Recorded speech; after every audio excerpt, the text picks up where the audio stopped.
ಶ್ರೀ ಗುರುಭ್ಯೋ ನಮಃ. ಹರಿ ಓಂ. ಶ್ರಿಯಪ್ಪತ್ತೇ ನಿತ್ಯ ಗಣಿತ ಗುಣಮಾಣಿಕ್ಯ ವಿಶದ ಪ್ರಭಾಜಾಲೋಲ್ಲಾಸೋಪಹತ ಸಕಲಾವದ್ಯ ತಮಸೆ ಜಗಜ್ಜನ್ಮಸ್ಥೇಮ ಪ್ರಳಯ ರಚನಾಶೀಲವಪುಷೇ ನಮೋ ಅಶೇಷಾಂನಾಯ ಸ್ಮೃತಿಹೃದಯದೀಪ್ತಾಯ ಹರಯೇ. येन प्रादुरभावि भूमिवलये व्यस्तारिगोसन्ततिः प्राबोधिश्रुतिपङ्कजं करुणया प्राकाशितत्वं परम् ध्वान्तं ध्वंसमनायि साधुनिकरश्चकारि सन्मार्गगः तेन व्यासदिवाकरेण सततं मात्याजि मे मानसम् व्याप्तिर्यस्य निजे निजे नमः सा पक्षे सपक्षे स्थितिः व्यावृत्तिश्च विपक्षतोत विषये सक्तिर्न मयि बाधिते नैवास्ति प्रतिपक्षयुक्तिरतुलं शुद्धं प्रमाणं समे भूयात्तत्त्वविनिर्णयाय भगवान् आनन्दतीर्थो मुनिः भवति यदनुभावादेडमुकोऽपि वाग्मी जडमतिरपि जन्तुर्जायते प्राज्ञमौलिः सकलवचनचेतो देवता भारती सा मम वचसि निधत्तां सन्निधिं मानसे च रमानिवासोचितवासभूमिः सन्न्यायरत्नावलिजन्मभूमिः वैराग्यभाग्यो मम पद्मनाभतीर्थामृताब्धिर्भवताद्विभूत्यै पदवाक्यप्रमाणज्ञान् प्रतिवादिमदच्छितः श्रीमदक्षोभ्यतीर्थाख्यान् उपतिष्ठे गुरुन्मम श्रीमदानन्दतीर्थार्य सन्मनस्सरसी भुवि अनुव्याख्याननलिने चञ्चरीकति मे मनः न शब्दाब्धौ गाढा न च निगमचर्चा सुचतुरा न च न्याये प्रौढा न च विदितवेद्या अपि वयं परं श्रीमत्पूर्णप्रमतिगुरुकारुण्यसरणीं प्रपन्ना मान्या स्मः किमपि च वदन्तोऽपि महतां भगवता बादरायणेन प्राणिनां निःश्रेयसाय प्रणीतमपि ब्रह्ममीमांसाशास्त्रम् असाधुनिबन्धान्धतमसा अवकुण्ठितत्वेन अप्रणीतं यो मन्यमानो भगवान् आनन्दतीर्थमुनिः यथाचार्याभिप्रायम् अस्य भाष्यं विधाय अनुभाष्यमपि करिष्यन् विलीनप्रकृतितया स्वयमन्तराय विदुरोऽपि अनवरतमीश्वरप्रवणकाय करणवृत्तिरपि नारायणप्रणामादिकम्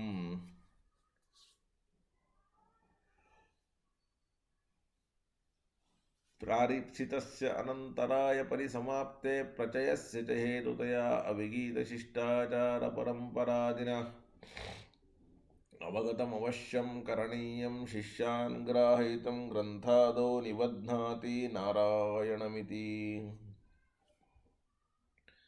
नारायणं निखिलपूर्णगुणैकदेहं निर्दोषमप्यतममप्यखिलैः सुवाक्यैः अस्योद्भवादिदमशेषविशेषतोऽपि वन्द्यं सदा प्रियतमं मम सन्नमामि तमेव शास्त्रप्रभवं प्रणम्य जगद्गुरूणां गुरुमञ्जसैव विशेषतो मे परमाख्यविद्या व्याख्यां करोमि अन्वपि चाहमेव। ओम अथातो ब्रह्म जिज्ञासा।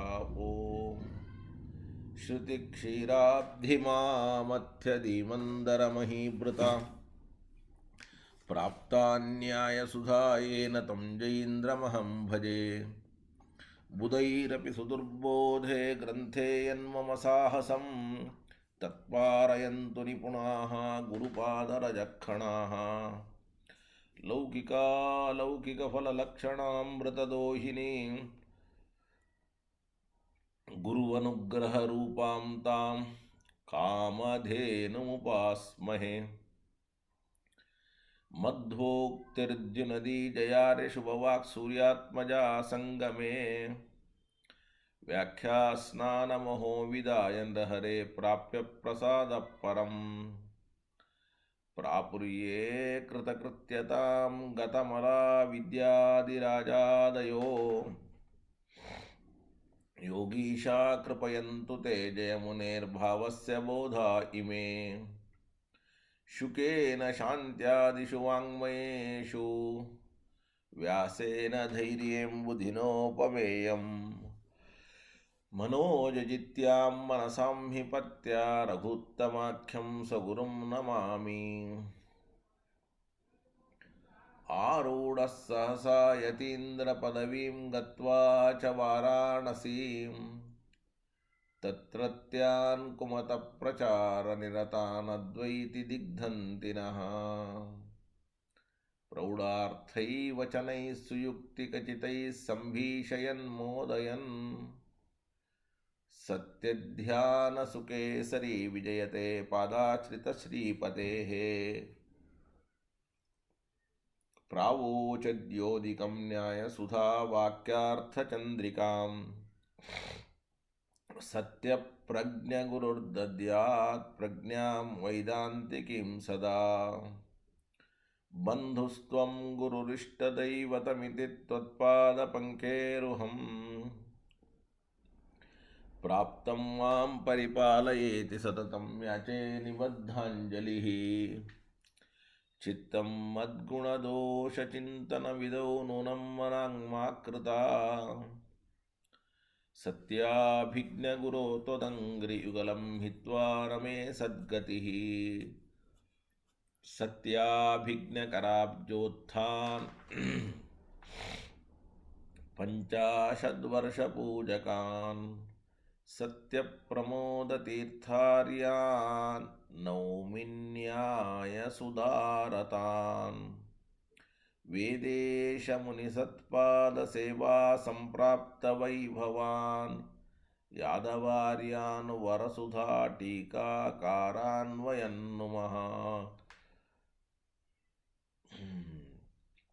पृथ्वीमण्डलमध्यस्थाः पूर्णबोधमतानुगाः वैष्णवाः विष्णुहृदयाः तान् नमस्ते गुरून् मम शुभान् ध्यायन्ति एकामान् गुरुदेवप्रसादजान् इतरान् आत्मपापोत्थान् तेषां विद्या फलिष्यति आपादमौलिपर्यन्तं गुरूणाम् आकृतिं स्मरेत् तेन विघ्नाः प्रणश्यन्ति सिद्ध्यन्ति च मनोरथाः पृथ्वीमण्डलमध्यस्थाः पूर्णबोधमतानुगाः वैष्णवाः विष्णुहृदयाः तान् नमस्ते गुरून् मम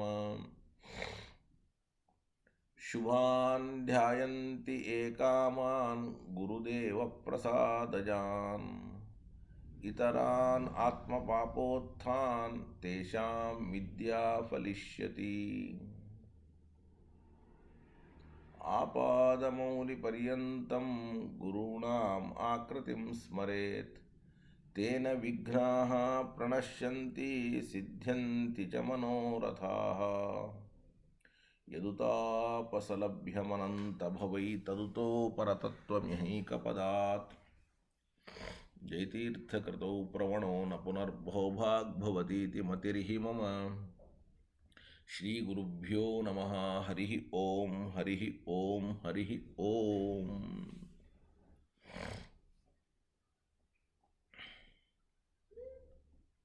ವಸ್ತುಗಳು ಅಥವಾ ಆತ್ಮರು ಕ್ಷಣಿಕವಾಗಿದ್ದರೂ ಕೂಡ ಮೊದಲ ವಸ್ತು ನಾಶವಾಗುವಾಗ, ಮೊದಲ ಆತ್ಮ ನಾಶ ಆಗುವಾಗ ಮುಂದಿನ ಆತ್ಮ ಹಾಗೂ ಮುಂದಿನ ವಸ್ತು ಇವುಗಳಲ್ಲಿ ಸಂಸ್ಕಾರವನ್ನು ಇಡ್ತವೆ. ಇಟ್ಟರೆ ಆಗ ಯಾವ ಸಮಸ್ಯೆಯೂ ಕೂಡ ಇಲ್ಲ. ಪರ್ವತ ತಾನು ನಾಶವಾದರೂ ತನ್ನ ಮುಂದಿನ ಕ್ಷಣದಲ್ಲಿ ಹುಟ್ಟುವಂತಹ ಪರ್ವತದಲ್ಲಿ ಹಿಂದಿನ ಪರ್ವತದ ಸಂಸ್ಕಾರ ಇದೆ. ವ್ಯಾಪ್ತಿಜ್ಞಾನವುಳ್ಳ ಆತ್ಮ ನಾಶವಾದರೂ ಮುಂದಿನ ಕ್ಷಣದಲ್ಲಿ ಹುಟ್ಟುವ ಆತ್ಮನಲ್ಲಿ ಆ ವ್ಯಾಪ್ತಿಜ್ಞಾನದ ಸಂಸ್ಕಾರ ಇದೆ. ಹೀಗೆ ಹಿಂದಿನ ವಸ್ತುಗಳ ಆತ್ಮರ ಸಂಸ್ಕಾರಗಳು ಮುಂದಿನ ಆತ್ಮರ ಹಾಗೂ ವಸ್ತುಗಳಲ್ಲಿ ಬರುವುದರಿಂದ ನೀವು ಹೇಳುವ ಯಾವ ಅತಿಪ್ರಸಂಗಕ್ಕೂ ಕೂಡ ಅವಕಾಶ ಇಲ್ಲ. ಅನುಮಾನ ಅಂತೂ ಹೇಳಬಹುದು, ಆಗಮ ಅಂತೂ ಹೇಳಬಹುದು ಅನ್ನುವುದಾಗಿ ಅವರು ಹೇಳಿದಾಗ ನಾವು ಅದಕ್ಕೆ ಉತ್ತರವನ್ನು ಕೊಟ್ಟಿದ್ವಿ. ಯಾವುದೇ ವಸ್ತು ಸಂಸ್ಕಾರವನ್ನು ಹುಟ್ಟಿಸುವಾಗ ಯಾವ ವಸ್ತುವಿನಲ್ಲಿ ಸಂಸ್ಕಾರವನ್ನು ಹುಟ್ಟಿಸುತ್ತೋ ಆ ವಸ್ತುವಿನ ಸಂಪರ್ಕವನ್ನು ಹೊಂದಿಯೇ ಸಂಸ್ಕಾರವನ್ನು ಹುಟ್ಟಿಸಬೇಕೇ ಹೊರತಾಗಿ ಆ ವಸ್ತುವಿನ ಸಂಬಂಧ ಇಲ್ಲದೆ ಸಂಸ್ಕಾರವನ್ನು ಹುಟ್ಟಿಸಲಿಕ್ಕೆ ಸಾಧ್ಯ ಅಂತನ್ನತಕ್ಕಂಥದ್ದು ಇಲ್ಲ. ಅದಕ್ಕಾಗಿಯೇ ಒಂದು ಉದಾಹರಣೆಯನ್ನು ಕೂಡ ಕೊಟ್ಟಾಗಿದೆ. ಸಂಪಿಗೆ ಇವೇ ಮೊದಲಾದಂತಹ ಹೂವುಗಳು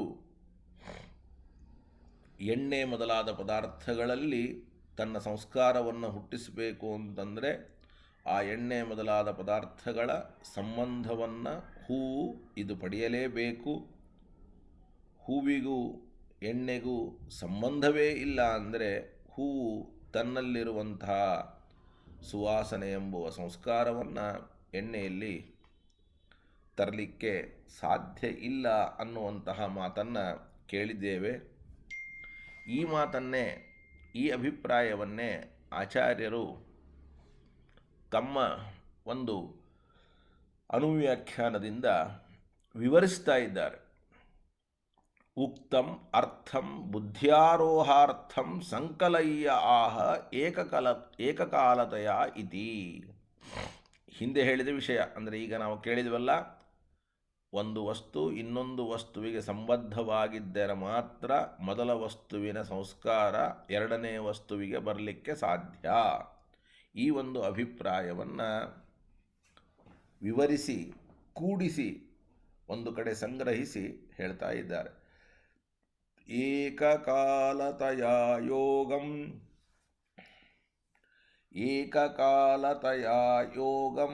ವಿನಾ ಸಂಸ್ಕಾರತಃ ಕಥಂ.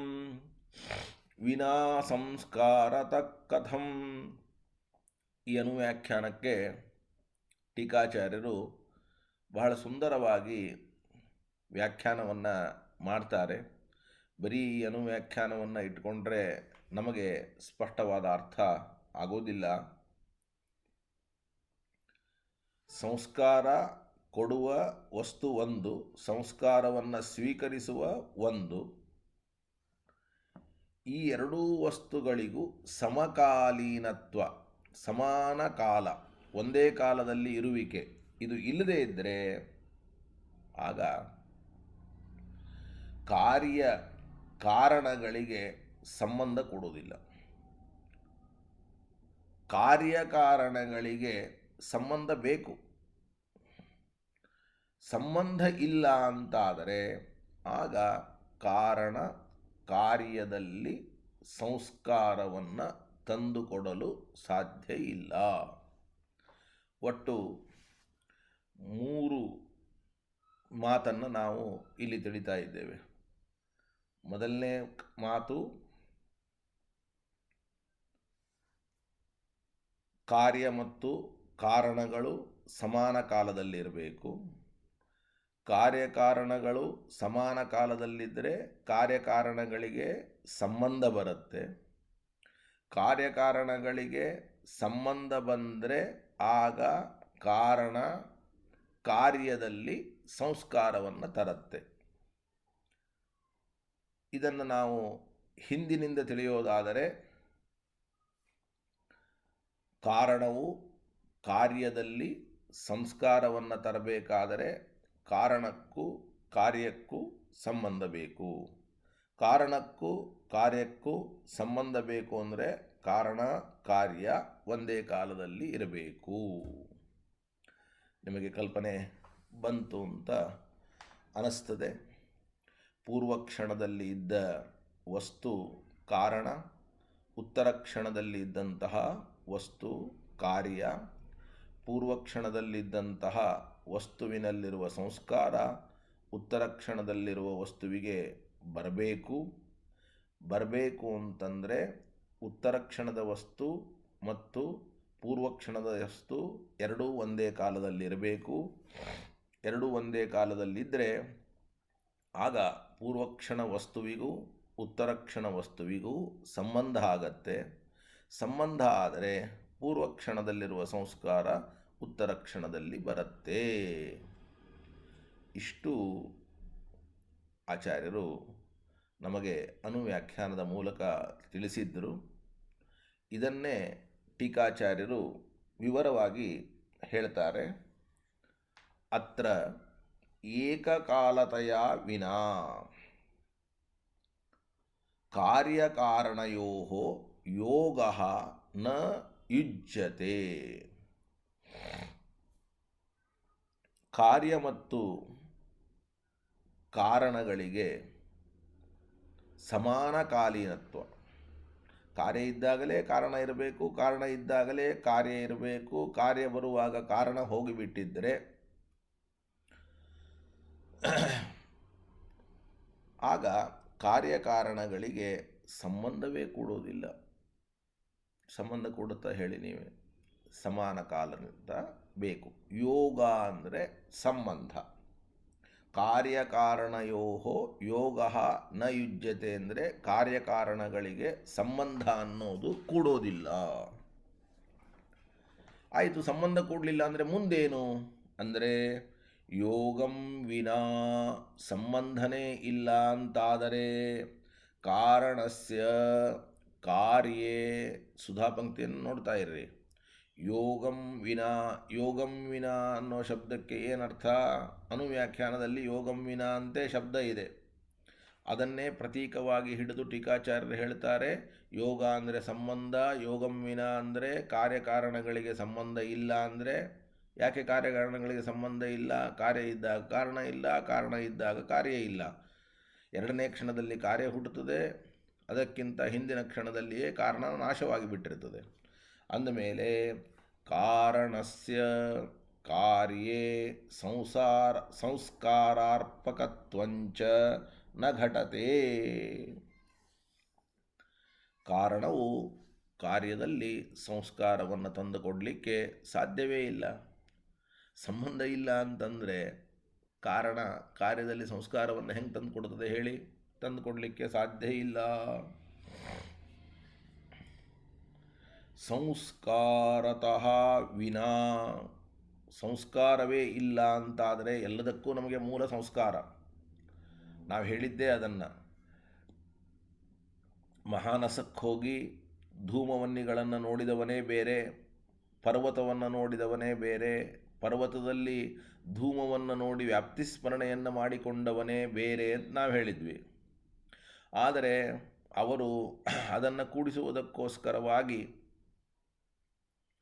ಹಾಗೆ ಬೇರೆ ಬೇರೆ ಆಗಿಬಿಟ್ರೆ ಅನುಮಾನ ಅಂತೆ ಆಗೋದಿಲ್ಲ, ಅನುಮಿತಿಯೇ ಬರೋದಿಲ್ಲ ಅಂತ ಹೇಳಿದ್ವಿ. ಅದಕ್ಕವರು ಈ ಒಂದು ಉಪಾಯವನ್ನು ಮಾಡಿದರು.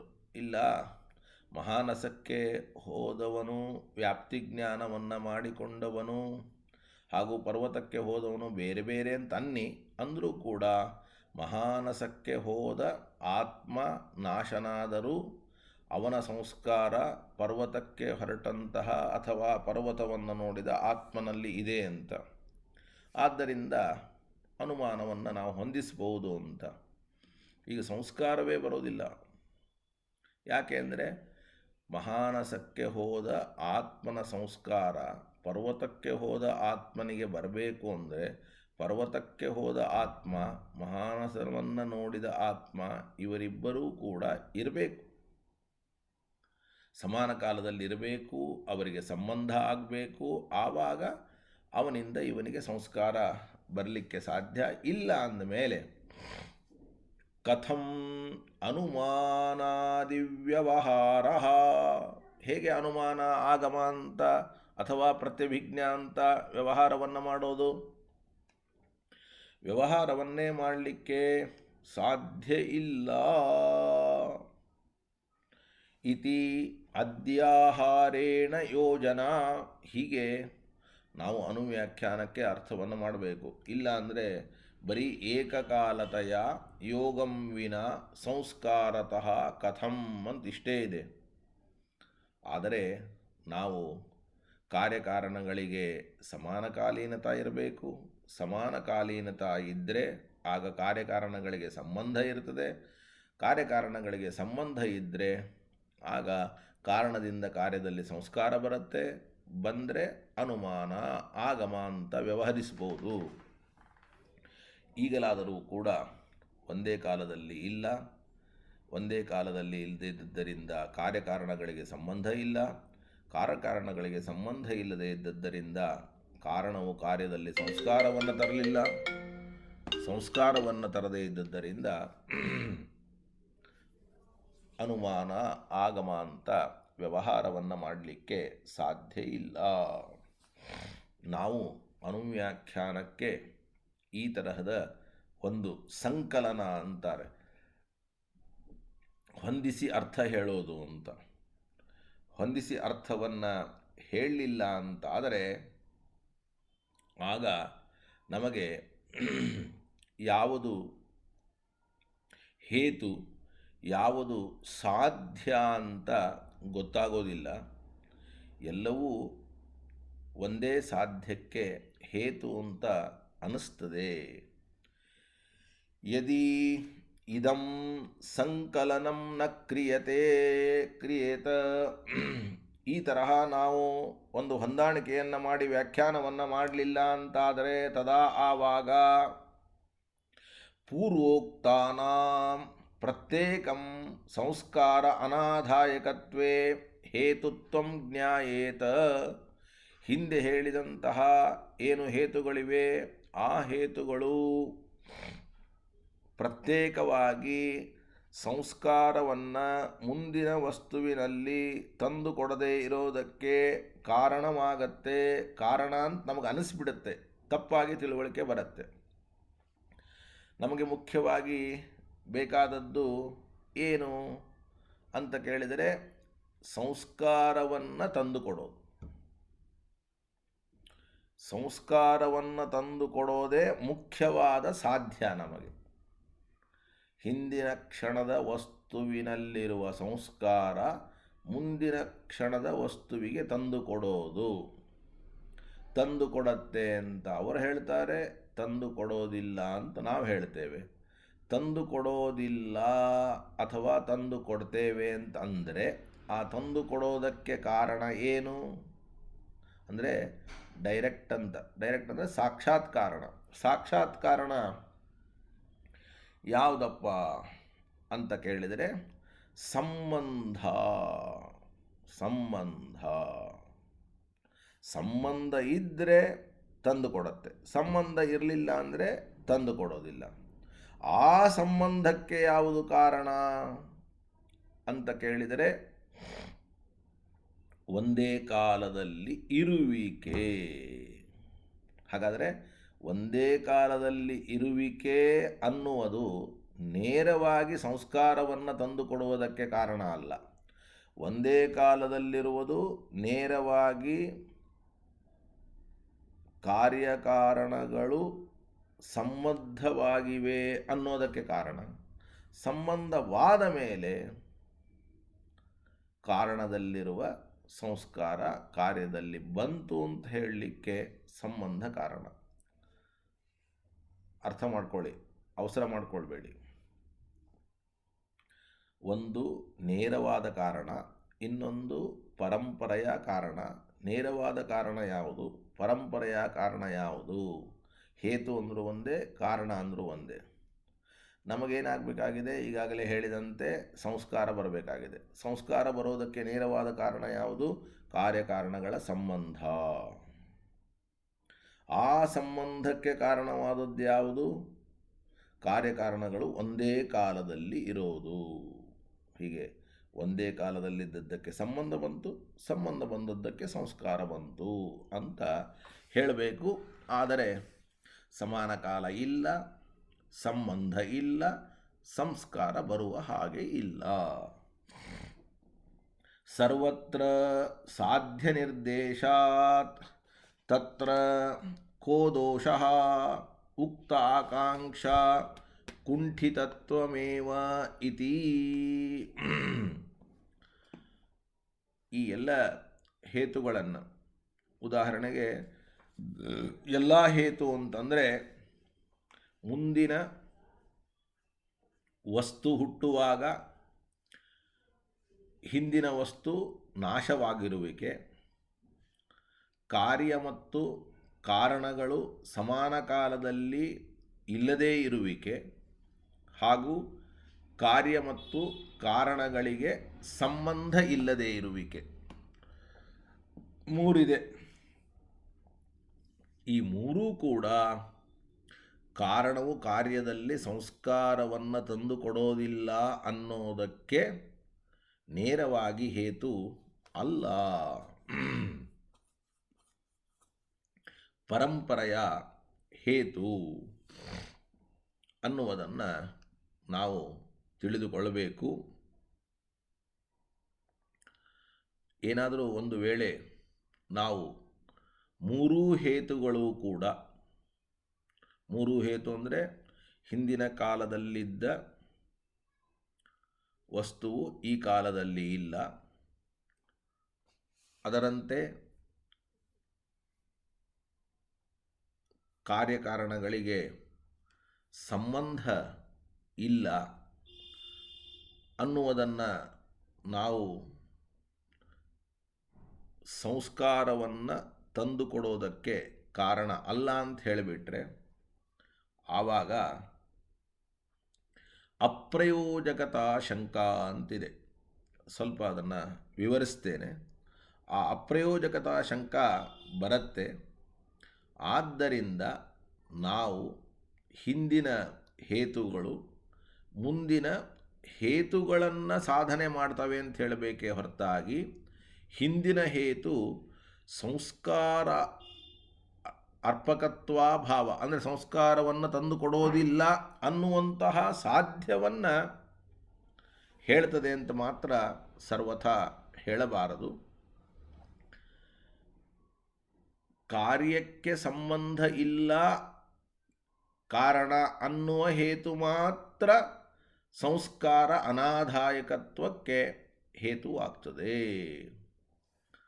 ಈಗ ಅನುಮಾನವನ್ನು ನೋಡಿದರೆ ನಿಮಗೆ ಸ್ಪಷ್ಟವಾಗ್ತದೆ ಅಂತ ಅನ್ನಿಸ್ತದೆ.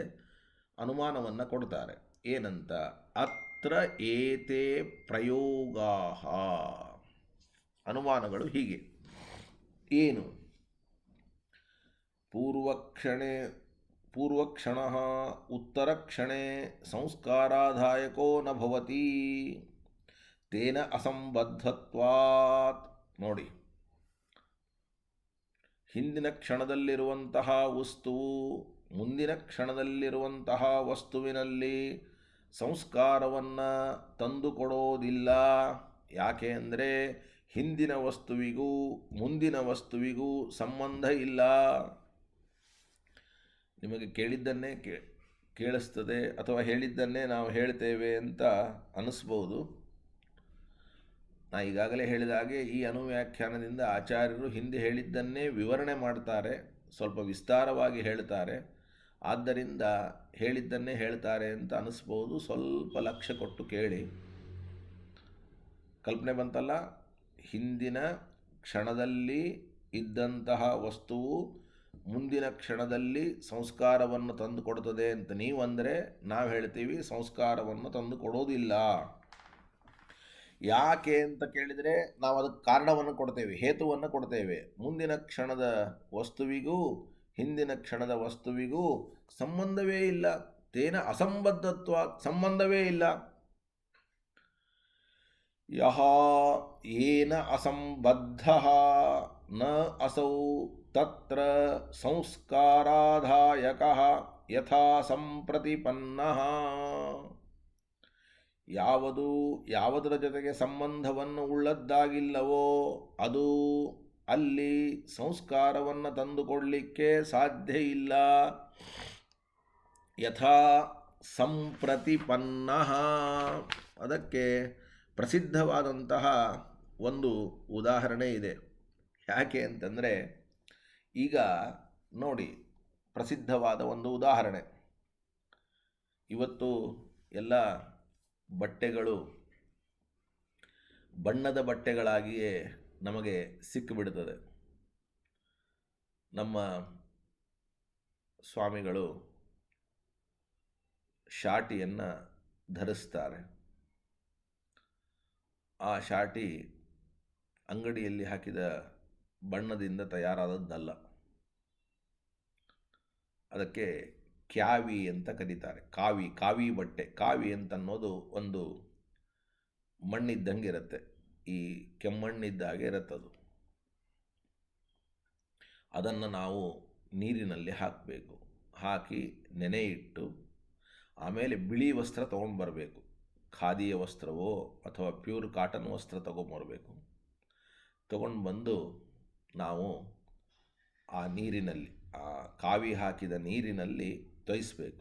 ತೊಯಿಸಿದಾಗ ಅದು 24 ಗಂಟೆನೋ ಸ್ವಲ್ಪ ಗಂಟೆ ಆದ ಮೇಲೆ ಅದೆರಡೂ ಕೂಡ ಒಂದಾಗಿ ಆ ಬಣ್ಣ ಗಟ್ಟಿಯಾಗಿ ಆ ಬಟ್ಟೆಯಲ್ಲಿ ಕೂಡ್ತದೆ.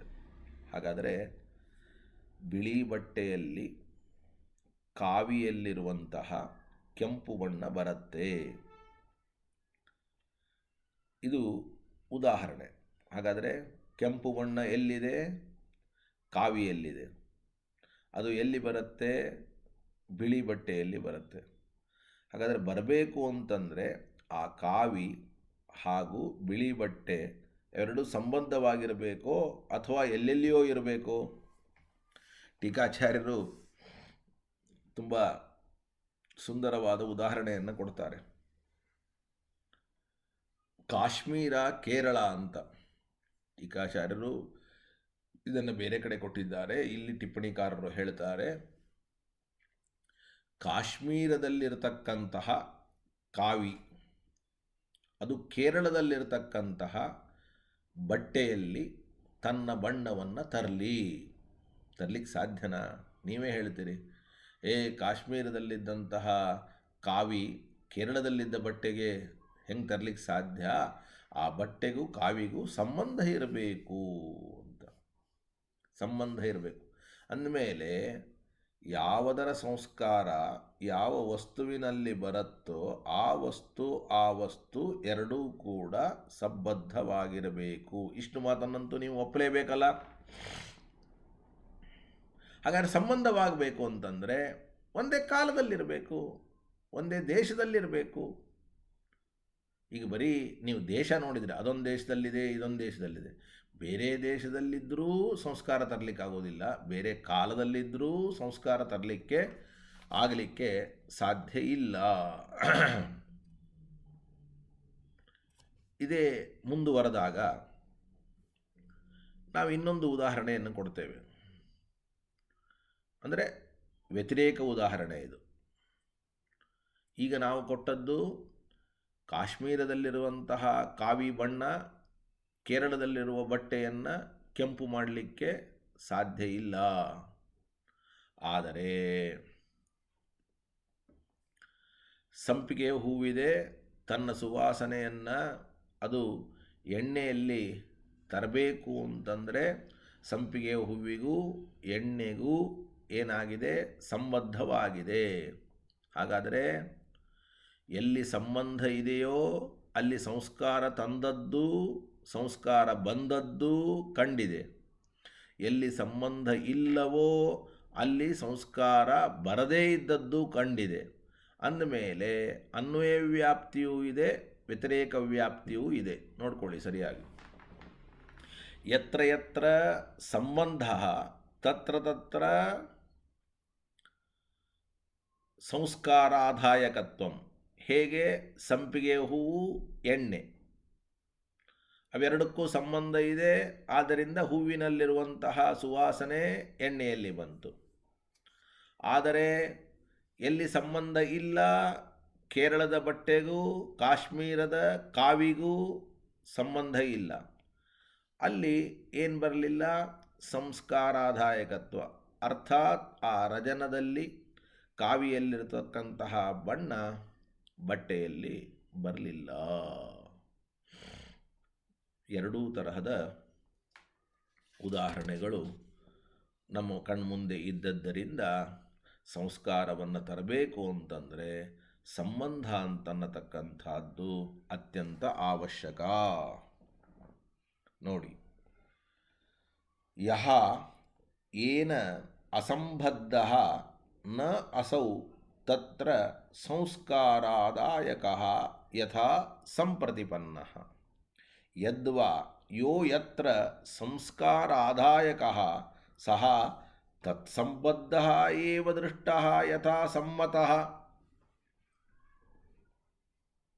ಕಲ್ಪನೆ ಬಂತಲ್ಲ, ಸಂಬಂಧ ಇದ್ದಲ್ಲಿ ಸಂಸ್ಕಾರ ತಂದದ್ದು ಕಂಡಿದೆ, ಸಂಬಂಧ ಇಲ್ಲದೇ ಇದ್ದಲ್ಲಿ ಸಂಸ್ಕಾರ ಬರದೇ ಇದ್ದದ್ದು ಕಂಡಿದೆ. ಎರಡಕ್ಕೂ ಉದಾಹರಣೆಯನ್ನು ಕಂಡ್ರಿ. ಒಂದು ಕೇರಳದ ಬಟ್ಟೆ ಮತ್ತು ಕಾಶ್ಮೀರದ ಬಣ್ಣ, ಇನ್ನೊಂದು ಸಂಪಿಗೆ ಹೂವು ಎಣ್ಣೆ, ಎರಡೂ ಉದಾಹರಣೆಯನ್ನು ಕಂಡ್ರಿ. ನೀವು ಇದರ ಮೇಲೂ ಹೇಳ್ಬೋದು, ಯಾಕೆ ಇಷ್ಟು ಸಂಬಂಧ ಬೇಕು, ಸಂಬಂಧ ಇಲ್ಲದೇನೆ ಸಂಸ್ಕಾರವನ್ನು ತರಲಿ, ಸಂಬಂಧ ಇಲ್ಲದೇನೆ ಸಂಸ್ಕಾರವನ್ನು ತರಲಿ, ಯಾಕೆ ತರಬಾರದು ಅನ್ನುವುದಾಗಿ ನೀವು ಅಂದರೆ ನಾವು ಅದಕ್ಕೆ ಹೇಳ್ತೇವೆ. ಏನು ಅಂತಂದರೆ, ಅಸಂಬದ್ಧವಾದರೂ ಕೂಡ, ಸಂಬಂಧ ಇಲ್ಲದೇ ಇದ್ದರೂ ಕೂಡ ಹಿಂದಿನ ವಸ್ತುವಿನಲ್ಲಿರುವ ಸಂಸ್ಕಾರ ಮುಂದಿನ ವಸ್ತುವಿನಲ್ಲಿ ಬರಲಿ ಅಂತ ನೀವೇನಾದರೂ ಕೂಡ ಹಠ ಮಾಡೋದಾದರೆ ಅದಕ್ಕೆ ಕಸ್ತೂರಿ ಮೃಗ ಇದೆ. ಆ ಕಸ್ತೂರಿ ಮೃಗದ ಪರಿಮಳ, ಕಸ್ತೂರಿಯ ಪರಿಮಳ, ಅದನ್ನು ನಾವು ಈಗ ಏನಾದರೂ ಕೂಡ ಡೂಪ್ಲಿಕೇಟ್ ಆದದ್ದನ್ನು ಅನುಭವಿಸ್ತೇವೆ ಹೊರತಾಗಿ ಒರಿಜಿನಲ್ ಆದದ್ದನ್ನು ಅನುಭವಿಸಲಿಕ್ಕೆ ಸಾಧ್ಯವೇ ಇಲ್ಲ. ಆ ಕಸ್ತೂರಿ ಮೃಗದ ಒಂದು ಮಲ, ಅದೇ ಪರಿಮಳವನ್ನು ಕೊಡುವ ವಸ್ತು. ಅದಕ್ಕೆ ಯಾವುದಾದರೂ ಕೂಡ ಒಂದು ವಸ್ತು ಅಥವಾ ಒಂದು ಬಟ್ಟೆಯ ಮೇಲೆ ಆ ಪರಿಮಳ ಬಟ್ಟೆಗೆ ಸಂಬದ್ಧವಾದಾಗ ಬಟ್ಟೆಯೂ ಕೂಡ ಸುವಾಸನೆ ಉಳ್ಳದ್ದಾಗತ್ತೆ. ಹಾಗಾದರೆ ನೀವು ಸಂಬಂಧವಿಲ್ಲದೇನೆ ಸಂಸ್ಕಾರವನ್ನು ತಂದುಕೊಡಲಿ ಅಂತನ್ನೋದಾದರೆ ಆ ಮೃಗದ ಕಸ್ತೂರಿ ಏನಿದೆ, ಕಸ್ತೂರಿಯ ಸಂಬಂಧ ಇಲ್ಲದ ವಸ್ತುವಿನಲ್ಲಿಯೂ ಕೂಡ ಪರಿಮಳ ಬರಬೇಕು. ಎಲ್ಲಿ ಬರುತ್ತೆ ಹೇಳಿ? ಕಸ್ತೂರಿ ಯಾವುದಕ್ಕೆ ಸಂಬಂಧವಿದೆಯೋ ಅಲ್ಲಿ ಅದರ ಪರಿಮಳ ಇದೆ. ಆದರೆ ನಾವು ಹೇಳ್ತೀವಿ ಸಂಬಂಧನೇ ನೀವು ಬೇಕು ಅಂತಂತ ಇಲ್ಲಲ್ಲ, ಸಂಬಂಧವೇ ಬೇಕು ಅಂತಂತ ಇಲ್ಲ ಅಂದಮೇಲೆ ಕಸ್ತೂರಿಯ ಸಂಬಂಧ ಇಲ್ಲದ ವಸ್ತುವಿನಲ್ಲಿಯೂ ಕಸ್ತೂರಿಯ ಪರಿಮಳ ಬರಬೇಕಾದೀತು. ಆದರೆ ಯಾವ ವಸ್ತುವಿನಲ್ಲಿಯೂ ಕೂಡ ಆ ತರಹ ಕಂಡಿಲ್ಲ. ಸಂಬಂಧವಾದ ವಸ್ತುವಿನಲ್ಲಿ ಮಾತ್ರ ಪರಿಮಳ ಕಂಡಿದೆ ಹೊರತಾಗಿ ಸಂಬಂಧವಿಲ್ಲದ ವಸ್ತುವಿನಲ್ಲಿ ಪರಿಮಳ ಕಂಡಿಲ್ಲ. ನೀವು ಆ ಸಂಸ್ಕಾರ ಬರಬೇಕು ಅನ್ನೋದಕ್ಕೆ ಸಂಬಂಧ ಕಾರಣ ಅಲ್ಲ ಅಂದರೆ ಸಂಬಂಧವಲ್ಲದ ವಸ್ತುವಿನಲ್ಲಿಯೂ ಕಸ್ತೂರಿಗೆ ಸಂಬಂಧವಿಲ್ಲದ ವಸ್ತುವಿನಲ್ಲಿಯೂ ಪರಿಮಳ ಬರಬೇಕಾದೀತು. ನೋಡಿ ಅದನ್ನು ಹೇಳ್ತಾರೆ, ಟಿಪ್ಪಣಿಯನ್ನು ಓದಿ.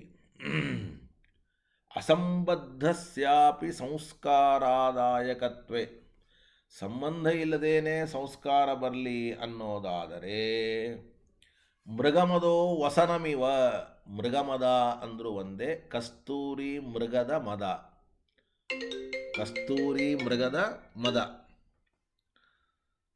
ಅದರ ಒಂದು ಸಂಪರ್ಕ ಇದ್ದ ಬಟ್ಟೆಯಲ್ಲಿ ಪರಿಮಳ ಬಂದಂತೆ ಸರ್ವಂ ವಾಸಯೇದ ವಿಶೇಷಾತ್, ಎಲ್ಲ ಕಡೆಯೂ ಪರಿಮಳ ಬರಬೇಕು.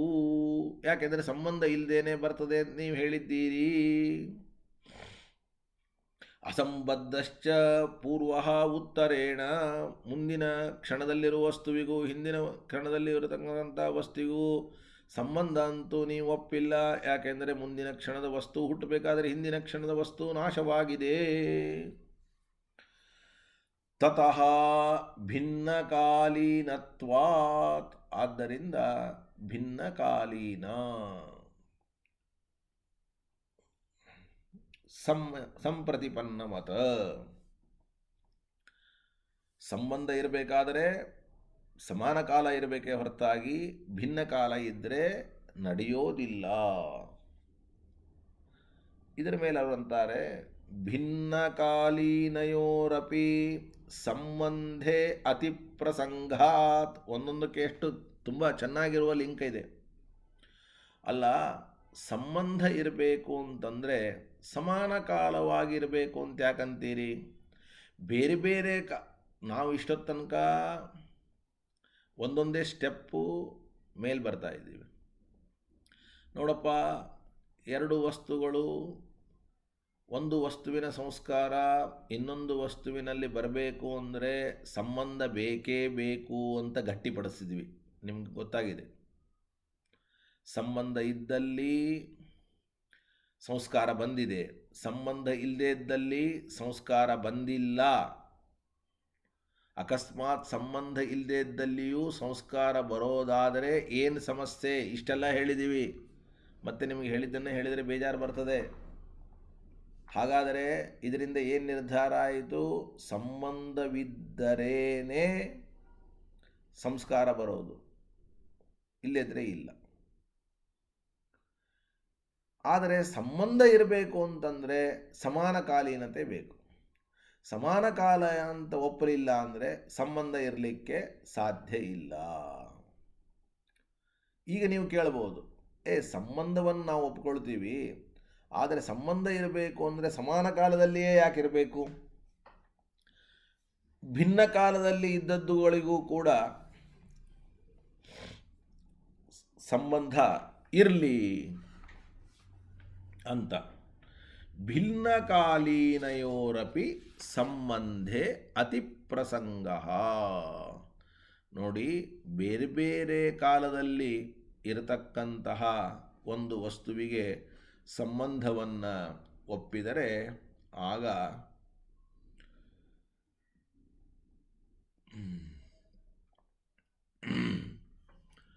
ಅತಿಪ್ರಸಂಗ ಹೇಳ್ತೀವಿ. ಏನು ಅತಿಪ್ರಸಂಗ ಹೇಳ್ತೀವಿ ಅಂತಂದರೆ, ಪೂರ್ವ ಯುಗ ಅಂತ ಇಟ್ಕೊಂಬೋಣ. ದ್ವಾಪರ ಯುಗ, ಕಲಿಯುಗ. ದ್ವಾಪರ ಯುಗದ ಘಟವು ದ್ವಾಪರ ಯುಗದಲ್ಲಿ ಇದ್ದದ್ದರಿಂದ ಅದು ಕಲಿಯುಗದ ಘಟಕ್ಕೆ ಸಂಬಂಧವಾಗಿಲ್ಲ. ನೀವು ಸಂಬಂಧವನ್ನು ಅಂಗೀಕರಿಸಿದರೆ ಹಿಂದಿನ ಯುಗದ ಘಟಕ್ಕೂ ಈ ಯುಗದ ಘಟಕ್ಕೂ ಸಂಬಂಧ ಇರಬೇಕು ಅಂತ ಆಗತ್ತೆ. ಹಾಗಿರ್ಲಿಕ್ಕೆ ಸಾಧ್ಯನಾ? ಅಂದರೆ ಸಂಬಂಧ ಇರಬೇಕು ಅಂದರೆ ಸಮಾನಕಾಲೀನತಾ ಬೇಕೇ ಬೇಕು. ಸಮಾನಕಾಲೀನತಾ ಇಲ್ಲದೇನೆ ಸಂಬಂಧವನ್ನು ಹೇಳಲಿಕ್ಕೆ ಸಾಧ್ಯ ಇಲ್ಲ. ಹಾಗಾದರೆ ಸಮಾನಕಾಲೀನತ, ಅದರಿಂದ ಸಂಬಂಧ, ಅದರಿಂದ ಸಂಸ್ಕಾರ ಅಂತ ಇಷ್ಟು ವಿಸ್ತಾರವಾಗಿ ಸಮರ್ಥನೆಯನ್ನು ಮಾಡ್ತಾ ಇದ್ದಾರೆ ನೋಡಿ. ಭಿನ್ನಕಾಲೀನಯೋರಪಿ ಸಂಬಂಧೆ ಅತಿಪ್ರಸಂಗ. ಭಿನ್ನ ಭಿನ್ನ ಕಾಲದಲ್ಲಿರುವ ವಸ್ತುಗಳಿಗೂ ಸಂಬಂಧವನ್ನು ಹೇಳೋದಾದರೆ ಹಿಂದಿನ ಯುಗದ ಘಟಕ್ಕೂ ಈ ಯುಗದ ಘಟಕ್ಕೂ ಸಂಬಂಧವಿರಲಿ ಅಂತ ಅತಿಪ್ರಸಂಗ ಬರುತ್ತೆ. ಭಿನ್ನಕಾಲೀನಶ್ಚ ಪೂರ್ವಃ ಉತ್ತರೇಣ ತದುತ್ಪಾದೇ ಏವ ನಷ್ಟತ್ವಾತ್ ಸಮ್ಮತವತ. ಈಗಲಾದರೂ ಕೂಡ ನೀವು ಮುಂದಿನ ಕ್ಷಣದ ವಸ್ತು ಹುಟ್ಟುವಾಗ ಹಿಂದಿನ ಕ್ಷಣದ ವಸ್ತು ನಾಶವಾಗಿರುತ್ತದೆ ಅಂತ ಹೇಳಿಬಿಟ್ಟಿದ್ದೀರಿ. ಆದ್ದರಿಂದ ಸಮಾನ ಕಾಲ ಅನ್ನೋದು ಎರಡು ವಸ್ತುಗಳಿಗೆ ಇರಲಿಕ್ಕೆ ಸಾಧ್ಯವೇ ಇಲ್ಲ. ಪ್ರಾಗೇವ ನಷ್ಟಸ್ಯ ತೇನ ಏಕಕಾಲೀನತ್ವಶಂಕಾ ಏವ ವ್ಯಾಹತ ಇತಿ. ಉತ್ತರ ವಸ್ತು ಹುಟ್ಟುವಾಗಲೇ ಹಿಂದಿನ ವಸ್ತು ನಷ್ಟವಾದದ್ದರಿಂದ ಮೊದಲೇ ನಷ್ಟವಾದ ವಸ್ತುವಿಗೆ ಈಗ ಇರುವಂತಹ ವಸ್ತುವಿನ ಜೊತೆಗೆ ಸಂಬಂಧವನ್ನಾಗಲಿ ಸಮಾನ ಕಾಲವನ್ನಾಗಲಿ ಹೇಳಲಿಕ್ಕೆ ಸಾಧ್ಯವೇ ಇಲ್ಲ. ಸಂಬಂಧ ಇದೆ ಅಂದರೆ ನಷ್ಟವಾದ ವಸ್ತು ಈಗಿದೆ ಅಂತ ಒಪ್ಕೊಂಡಂಗೆ ಆಗ್ತದೆ. ನಷ್ಟವಾದ ವಸ್ತು ಈಗಿರ್ಲಿಕ್ಕೆ ಹೆಂಗೆ ಸಾಧ್ಯವೇ ಇಲ್ಲ.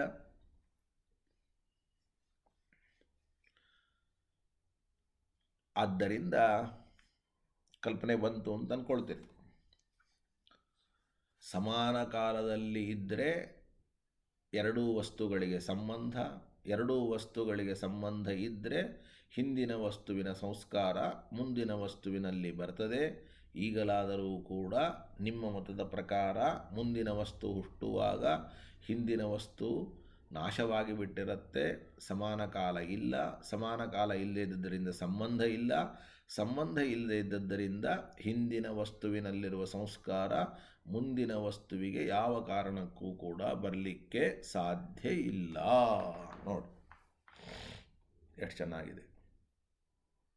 ಆದರೆ ನಾವು ಬೇಕಾದಷ್ಟು ಹೂವು, ಎಣ್ಣೆ, ಕಾವಿ, ಬಟ್ಟೆ ಮತ್ತು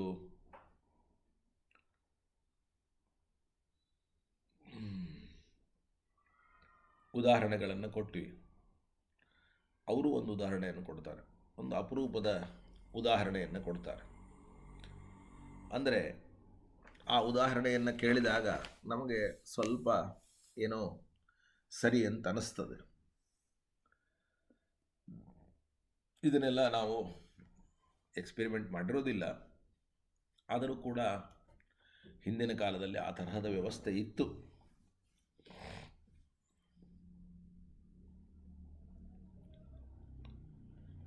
ದಾಳಿಂಬೆಯ ಗಿಡ ಇದೆ. ಆ ದಾಳಿಂಬೆಯ ಗಿಡದಲ್ಲಿ ದಾಳಿಂಬೆಯ ಹಣ್ಣು ಕಾಯಿ ಬರುವಕ್ಕಿಂತ ಮೊದಲು ದಾಳಿಂಬೆಯ ಹೂವಿರುತ್ತದೆ. ದಾಳಿಂಬೆಯ ಹೂವು ಅಂದರೆ ಆ ಹೂ ಬರೋದು ಆಮೇಲೆ, ಮೊದಲು ಹೂವು, ಆಮೇಲೆ ಕಾಯಿ, ಆಮೇಲೆ ಹಣ್ಣು, ಈ ತರಹದ ಕ್ರಮ ಇದೆ. ಇನ್ನು ಹೂ ಬಿಟ್ಟಿಲ್ಲ ಅಂತ ಇಟ್ಕೊಳ್ಳಿ. ಹೂ ಬಿಡದೇ ಇದ್ದಂತಹ ಸಂದರ್ಭದಲ್ಲಿ ಅದಕ್ಕೆ ಒಂದು ತರಹದ ರಸ ಇದೆ. ಅದಕ್ಕೆ ಲಾಕ್ಷಾರಸ ಅಂತ ಕರೀತಾರೆ. ಲಾಕ್ಷಾರಸ ಅಂತಂದರೆ ಅರಗು ಅಂದರೆ ನಿಮಗೆ ಗೊತ್ತಿದೆಯಾ?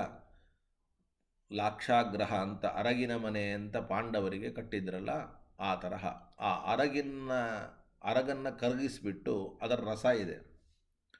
ಆ ರಸವನ್ನು ನಾವು ಸಿಂಪಡಿಸಿದರೆ, ಕಲ್ಪನೆ ಬಂತಲ್ಲ, ಆ ರಸವನ್ನು ನಾವೇನಾದರೂ ಕೂಡ ಸಿಂಪಡಿಸಿದರೆ ಯಾವುದಕ್ಕೆ? ದಾಳಿಂಬೆ ಗಿಡಕ್ಕೆ. ಆಗ ಆ ಹೂವುಗಳೆಲ್ಲವೂ ಕೂಡ ಕೆಂಪಾಗ್ತವಂತೆ. ಆ ಹೂ ಯಾವ ಕಲರಲ್ಲಿ ಇರ್ತದೆ ಅಂತ ಗೊತ್ತಿಲ್ಲ, ಬಹುಶಃ ಕೆಂಪು ಕಲರಲ್ಲಿ ಇರೋದಿಲ್ಲ. ಈ ಲಾ ಲಾಕ್ಷಾರಸವನ್ನು ಸಿಂಪಡಿಸಿದಾಗ ಆ ಹೂವುಗಳೆಲ್ಲ ಕೆಂಪಾಗಿ ಕಾಣ್ತವೆ. ಹಾಗಾದರೆ ನೀವು ಲಾಕ್ಷಾರಸವನ್ನು ಸಿಂಪಡಿಸಿದ್ದು ಯಾವಾಗ? ಹೂ ಬರೋಕ್ಕಿಂತ ಮೊದಲು. ನಿಮಗೆ ಹೂ ಕೆಂಪಾಗಿ ಕಂಡದ್ದು ಯಾವಾಗ? ಆಮೇಲೆ. ಅಂದರೆ ಆ ಹೂವಿಗೂ ಲಾಕ್ಷಾರಸಕ್ಕೂ ಸಮಾನ ಕಾಲತೆಯೂ ಇಲ್ಲ, ಸಂಬದ್ಧವೂ ಇಲ್ಲ. ಆದರೂ ಲಾಕ್ಷಾರಸದಿಂದ ಹೂವು ಕೆಂಪಾದದ್ದು ಕಂಡಿದೆಯಲ್ಲ, ಇದು ಹೇಗೆ? ನೀವೇನು ಹೇಳಿದ್ರಿ? ಸಂಬದ್ಧವೇ ಆಗಿರಬೇಕು, ಸಮಾನ ಕಾಲವಾಗಿರಬೇಕು. ಸಮಾನ ಕಾಲನೂ ಇಲ್ಲ, ಸಂಬಂಧವೂ ಇಲ್ಲ. ಲಾಕ್ಷಾರಸವನ್ನು ನಾವು ಗಿಡಕ್ಕೆ ಸಿಂಪಡಿಸಿದ್ದೇವೆ. ಯಾವಾಗ ಲಾಕ್ಷಾರಸವನ್ನು ಸಿಂಪಡಿಸ್ತೇವೆ ಆವಾಗ ಹೂವಿಲ್ಲ. ಯಾವಾಗ ಹೂವು ಕೆಂಪಾಗಿ ನಮಗೆ ಕಾಣಿಸ್ತಾ ಇದೆ ಆವಾಗ ನಮಗೆ ಲಾಕ್ಷಾರಸ ಇಲ್ಲ. ಅಂದಮೇಲೆ ಸಂಬದ್ಧವಾಗಿ ಇದ್ದು ಸಮಾನ ಕಾಲದಲ್ಲಿದ್ದರೆ ಸಂಸ್ಕಾರವನ್ನು ತರಬೇಕು ಅಂತನ್ನುವ ನಿಯಮ ಇಲ್ಲ. ಹಾಗೆ ಹಿಂದಿನ ಕ್ಷಣದಲ್ಲಿರತಕ್ಕಂತಹ ವಸ್ತು ಮುಂದಿನ ಕ್ಷಣದಲ್ಲಿ ಇಲ್ಲದೇ ಇದ್ದರೂ ಮುಂದಿನ ಕ್ಷಣದಲ್ಲಿರುವ ವಸ್ತುವಿನಲ್ಲಿ ಹಿಂದಿನ ಕ್ಷಣದ ವಸ್ತು ನಷ್ಟವಾಗಿದ್ದರೂ ಸಂಸ್ಕಾರವನ್ನು ತರಬಹುದಲ್ಲ ಅಂತ ಅವರು ಒಂದು ಹೊಸದಾದ ಪ್ರಶ್ನೆಯನ್ನು ಮಾಡ್ತಾ ಇದ್ದಾರೆ. ನೋಡಿ, ನಾನು ಲಾಕ್ಷಾರಸ ಆಹಿತ ಬೀಜ, ಲಾಕ್ಷಾರಸ ಆಹಿತ ಬೀಜ ಗೊತ್ತಾಯ್ತಾ? ಬೀಜ ಅಲ್ಲ, ಬೀಜ ಪೂರ. ಲಾಕ್ಷಾರಸ ಅಂದರೆ ಗೊತ್ತಾಯಿತು, ಅರಗಿನ ರಸ. ಅದನ್ನು ಸಿಂಪಡಿಸಿದ್ದೇವೆ. ಆಹಿತ ಅಂದರೆ ಸಿಂಪಡಿಸೋದು. ಯಾವುದಕ್ಕೆ ಅಂದರೆ ಬೀಜಪೂರ ಕುಸುಮ. ಬೀಜಪೂರ ಅಂದರೆ ಬಿಜಾಪುರ ಅಲ್ಲ, ಬೀಜಪೂರ ಅಂತಂದರೆ ದಾಳಿಂಬೆಗೆ ಸಂಸ್ಕೃತದಲ್ಲಿ ಬೀಜಾಪೂರ ಫಲ ಅಂತ ಕರೀತಾರೆ. ಅದರ ಕುಸುಮ ಅಂತಂದರೆ ಹೂವು. ಅದು ಲೌಹಿತ್ಯ ಅಂದರೆ ಕೆಂಪು. ಹೇಗೋ ಹಾಗೆ ಯಾಕಾಗಬಾರದು ಅಂದರೆ ಇತಿಚೇನ್ನ ತತ್ರಾಪಿ ನಿರನ್ವಯ ವಿನಾಶ ಉತ್ಪಾದ ಅನಭ್ಯುಪಗಮಾತ್. ಅಲ್ಲಿಯೂ ಕೂಡ ನಾವು ಸಂಬಂಧವಿಲ್ಲದೇನೆ ಲಾಕ್ಷಾರಸದಿಂದ ಹೂವು ಕೆಂಪಾಗಿದೆ ಅಂತ ಒಪ್ಪಲಿಕ್ಕೆ ಯಾವ ಕಾರಣಕ್ಕೂ ಕೂಡ ಸಾಧ್ಯ ಇಲ್ಲ. ಯಾಕೆ ಅಂತಂದರೆ ನಾವು ಯಾವಾಗ ಗಿಡಕ್ಕೆ ಆ ರಸವನ್ನು ಸಿಂಪಡಿಸ್ತೇವೆ ಆ ಕಾಲದಲ್ಲಿ ಹೂಗಳು ಇಲ್ಲ. ಅಂದರೆ ಕಣ್ಣಿಗೆ ಕಾಣುವಂತೆ ಹೂವು ಇಲ್ಲ. ಹೂವುಗಳು ಕಣ್ಣಿಗೆ ಕಾಣುವಂತೆ ಇಲ್ಲ, ಕಣ್ಣಿಗೆ ಕಾಣದೇ ಇದ್ದಂತೆ ಕಾರಣ ರೂಪದಲ್ಲಿ ಹೂವಿದೆ. ಕಣ್ಣಿಗೆ ಕಾಣೋದು ಅಂದರೆ ಕಾರ್ಯರೂಪದಲ್ಲಿ ಕಾಣೋದು. ಕಾರ್ಯರೂಪದಲ್ಲಿ ಹೂವು ನಮ್ಮ ಕಣ್ಣಿಗೆ ಕಾಣದೇ ಇದ್ದರೂ ಕಾರಣ ರೂಪದಲ್ಲಿ ಹೂವು ಅಲ್ಲಿವೆ. ಮತ್ತು ಹೂವುಗಳು ಇರುವಂತಹ ಕಾಲದಲ್ಲಿ ರಸ ಕಾರ್ಯರೂಪದಲ್ಲಿಲ್ಲದೆ ಇದ್ದರೂ ಕಾರಣ ರೂಪದಲ್ಲಿದೆ. ಆದ್ದರಿಂದ ಅವೆರಡಕ್ಕೂ ಕೂಡ ಸಂಬಂಧ ಇದ್ದೇ ಇದೆ. ಕಲ್ಪನೆ ಬದ್ಧ? ಅಂದರೆ ರಸ ಇದ್ದಾಗ ಹೂವಿಲ್ಲ, ಹೂವಿದ್ದಾಗ ರಸ ಇಲ್ಲ. ಆದರೂ ಕೂಡ ರಸದಲ್ಲಿರುವ ಕೆಂಪು ಬಣ್ಣ ಹೂವಿಗೆ ಬಂದಂತೆ ಅಂತ ನೀವು ಉದಾಹರಣೆ ಕೊಟ್ಟರಿ. ನಾವಂತೀವಿ ರಸ ಇದ್ದಾಗ ಹೂವಿಲ್ಲ ಅನ್ಬೇಡಿ, ಹೂವಿದ್ದಾಗ ರಸ ಇಲ್ಲ ಅನ್ಬೇಡಿ. ಹೂವು ರಸ ಎಷ್ಟು ಚೆನ್ನಾಗಿದೆ ಉದಾಹರಣೆ, ಎರಡೂ ಇದೆ. ಆದರೆ ಒಂದು ವಸ್ತು ಕಾರಣ ರೂಪದಲ್ಲಿ ಇರ್ತದೆ ಅಂತ ಒಪ್ಕೊಳ್ತೇವೆ, ಕಾರ್ಯರೂಪದಲ್ಲಿಯೂ ಇರ್ತದೆ ಅಂತ ಒಪ್ಕೊಳ್ತೇವೆ. ಈಗ ಮಡಿಕೆ ಮಾಡೋಕ್ಕಿಂತ ಮೊದಲು ಮಣ್ಣಿದೆ. ಆ ಮಡಿಕೆಗೆ ಬೇಕಾದಂತಹ ಮಣ್ಣು ಅದು ಯಾವ ರೂಪದಲ್ಲಿದೆ ಅಂದರೆ ಕಾರಣ ರೂಪದಲ್ಲಿದೆ. ಮಡಿಕೆ ಆದಾಗ ಕಾರ್ಯರೂಪದಲ್ಲಿದೆ. ನೋಡಿ, ಮಡಿಕೆ ಆದಾಗ ಮಡಿಕೆಯಲ್ಲಿ ಮಣ್ಣು ಕಾರಣ ರೂಪದಲ್ಲಿದೆ, ಕಾರ್ಯರೂಪದಲ್ಲಿ ಮಡಿಕೆ ಇದೆ. ಆದರೆ ಮಣ್ಣು ಕಾರಣ ರೂಪದಲ್ಲಿದ್ದಾಗ ಮಡಿಕೆ ನಿಮಗೆ ಕಾರ್ಯರೂಪದಲ್ಲಿ ಇರಲಿಕ್ಕೆ ಸಾಧ್ಯ ಇಲ್ಲ. ಹಾಗಿದ್ದಂಗೆ ಹೂವಿರುವಾಗ ರಸ ಕಾರಣ ರೂಪದಲ್ಲಿದೆ ಹೊರತಾಗಿ ಕಾರ್ಯರೂಪದಲ್ಲಿಲ್ಲ. ಹೂವಿಲ್ಲದೆ ಇದ್ದಾಗ ಹೂವಿಲ್ಲದೆ ಇದ್ದಾಗ ಹೂವು ಕಾರಣ ರೂಪದಲ್ಲಿದೆ, ನಮಗೆ ಕಾಣಿಸದೇ ಇರಬಹುದು. ಅಂದಮೇಲೆ ರಸ ಇದ್ದಾಗ ಹೂವಿದೆ, ಹೂವಿದ್ದಾಗ ರಸ ಇದೆ. ರಸ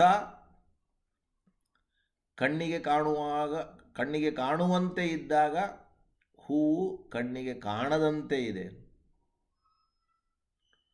ಹೂವು ಕಣ್ಣಿಗೆ ಕಾಣ್ತಾ ಇರುವಾಗ ರಸ ಕಣ್ಣಿಗೆ ಕಾಣದಂತೆ ಇದೆ. ಕಾಣದಂತೆ ಇರೋದು ಬೇರೆ, ಇಲ್ಲದೇನೇ ಇರೋದು ಬೇರೆ. ಈಗ ರಸ ಇಲ್ಲೇ ಇಲ್ಲ ಅಂತ ಹೇಳಲಿಕ್ಕೆ ಬರೋದಿಲ್ಲ, ಹೂವು ಇಲ್ಲೇ ಇಲ್ಲ ಅಂತ ಹೇಳಲಿಕ್ಕೆ ಬರೋದಿಲ್ಲ. ಅಂದಮೇಲೆ ರಸ ಕಣ್ಣಿಗೆ ಕಾಣುವಂತೆ ಇರುವಾಗ ಹೂವು ಕಣ್ಣಿಗೆ ಕಾಣ್ತಾ ಇಲ್ಲ, ಆದರೆ ಇದೆ. ಹೂವು ಕಣ್ಣಿಗೆ ಕಾಣ್ತಾ ಇರುವಾಗ ರಸ ಕಣ್ಣಿಗೆ ಕಾಣ್ತಾ ಇಲ್ಲ, ಆದರೆ ಇದೆ. ಹೀಗೆ ರಸಕ್ಕೂ ಹೂವಿಗೂ ಸಂಬಂಧ ಇದೆ, ಇಲ್ಲ ಅಂತ ಅನ್ನಬೇಡಿ. ಸಂಬಂಧ ಇಲ್ಲದೇನೆ ಸಂಸ್ಕಾರವನ್ನು ತರಲಿಕ್ಕೆ ಸಾಧ್ಯವೇ ಇಲ್ಲ. ಈಗಲಾದರೂ ಕೂಡ ಹಿಂದಿನ ವಸ್ತುವಿಗೂ ಮುಂದಿನ ವಸ್ತುವಿಗೂ ಸಂಬಂಧ ಇಲ್ಲ. ಸಂಬಂಧ ಇಲ್ಲದೇ ಇದ್ದದ್ದರಿಂದ ನೀವು ಸಮಾನ ಕಾಲೀನತೆಯೂ ಇಲ್ಲ, ಸಂಬಂಧವೂ ಇಲ್ಲ. ಆ ವಸ್ತುವಿನ